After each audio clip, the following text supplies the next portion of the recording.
In iOS 18, you can easily turn off your iPhone quickly from your iPhone control center.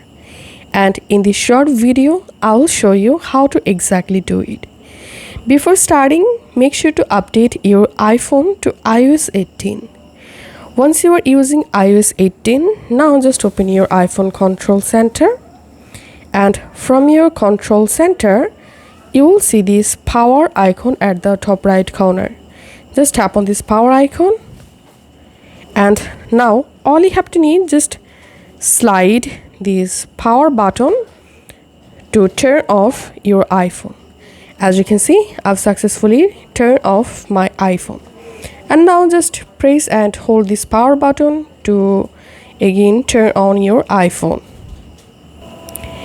So that's how we can quickly turn off iPhone in iOS 18. If this video helped you out, please leave a like and leave a comment down below. Thank you for watching.